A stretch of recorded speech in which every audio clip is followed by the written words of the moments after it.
latest news and information. Thank you, Susie. Right, down here on the grid, coming off that wonderful Malaysian flag, this is what it's all about, start-finish line. This is the only thing that matters this afternoon, and is anyone going to be able to stop that pole man, Lewis Hamilton? One thing of note, for those tuning in for the first time in the Malaysian Grand Prix, you can see way down there in the distance, 660 metres, the run from pole position down to turn one. A more open corner than we would see in places like Monte Carlo, quite obviously, and this is one of the widest racetracks in Formula One at 22 metres. And that gives the drivers an opportunity to go side by side into that turn. Low probability of any safety cars this afternoon. I'm not sure if Fernando normally chats. I'm going to see if I can ask Fernando one question, if I may, while I'm moving along. We're live on the BBC, Fernando. You've been looking incredibly happy all weekend. You're presumably looking forward to a good race from the back. Yeah, well, it's going to be interesting. Obviously, will be my first start, formation lap, pit stop, so many things to learn today. So we see what we can achieve. My longest run with this car has been 12 laps in Barcelona, so let's see if we can make it a little bit longer than that. I think your experience will help. Good luck. Right, let's just wander back down. He's gone to the grid incredibly early. As you can see here, we don't have either of the Mercedes cars on the front of the grid. We've got Sebastian Vettel lining up in his position. We know the Mercedes cars have left the grid late. What I might try and do, I'll just walk past Nicky Lauda there, but he's in the middle of one of his RTL interviews. I'll see if there's someone else from Mercedes in a moment that we can talk to understand if there's any issues that we should be concerned about. There is space. Now, this is going to be a real tester. And we've got Sebastian Vettel getting out of his beautiful Ferrari car there. He's happy with life, isn't he? He's enjoying that.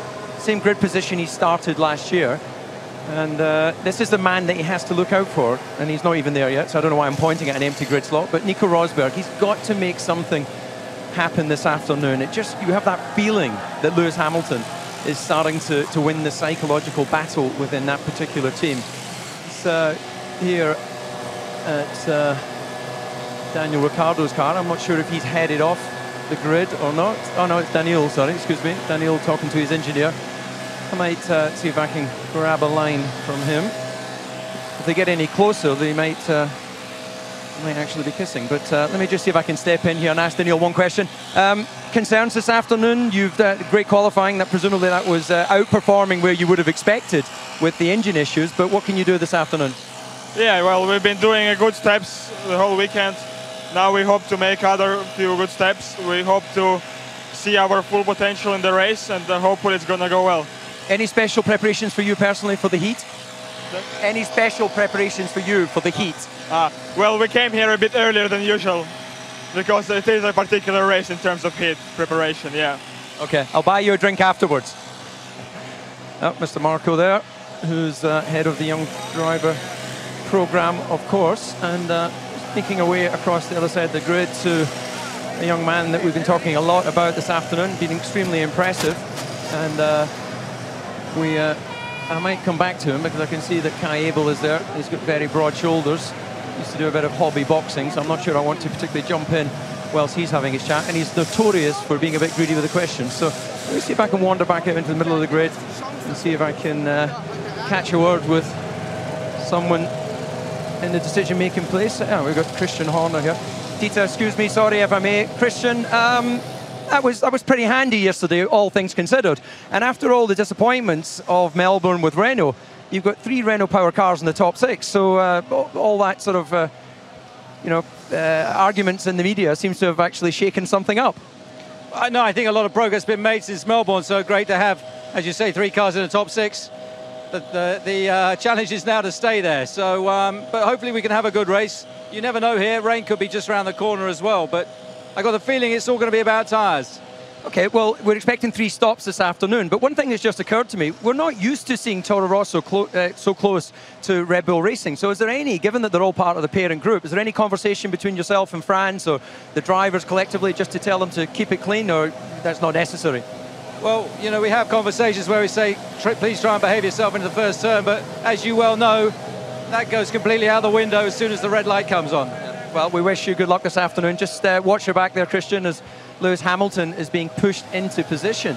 And I was looking to see if I could try and have a word with someone from Mercedes to understand if that's any issue on their car. And let me just follow him up. Normally you never rule number one on the grid walk. You never turn your back to cars potentially coming up the rear. But let me just see, actually, first of all, I'll grab a word, if I may, with Rob Smedley. So, what can you guys do this afternoon? You've got good straight line speed, as always. You're probably a bit disappointed with the overall grid position, but you can move it forward? Yeah, well, as you said, we're extremely disappointed with where we've qualified. It's not where we wanted to be. We wanted to, we're trying to get onto the second row and lock that one out. That didn't happen, obviously. But yeah, we've got good straight line speed, especially with the Renault cars in front of us. So the plan is that we hope to get past them reasonably quickly, and then it's just going to be about strategic moves to pass other people. But yeah, we need to get back up to reasonable positions and be in the multiple tens of points by the end of the race. Okay, well, you've got two cars in it, so you've got a much better chance. Good luck with that. Right, where was I trying to get to? I wanted to see if I could speak to an adult from Mercedes. Lewis Hamilton's being interviewed by, Niki Lauda's being interviewed by Italian TV, but I've got one of the Jacksons here actually in. I'm not sure which one that is, but for all those Jackson fans out there, he's very kindly holding an umbrella over Niki Lauda, Jermaine Jackson, that is, and Niki doesn't actually need an umbrella. I'm going to jump in here. Niki, sorry, if I may, we saw your cars came to the grid a little bit late. Is there any issues that we should be aware of? The cars came to the grid quite late. Yeah, I don't know why, honestly. They're here in time and they work. So no issues whatsoever. Okay, so what's the rules of engagement for your two guys? Obviously, Nico has to make his mark this afternoon, but he's got a Ferrari in the way. Correct. This is a new situation for us.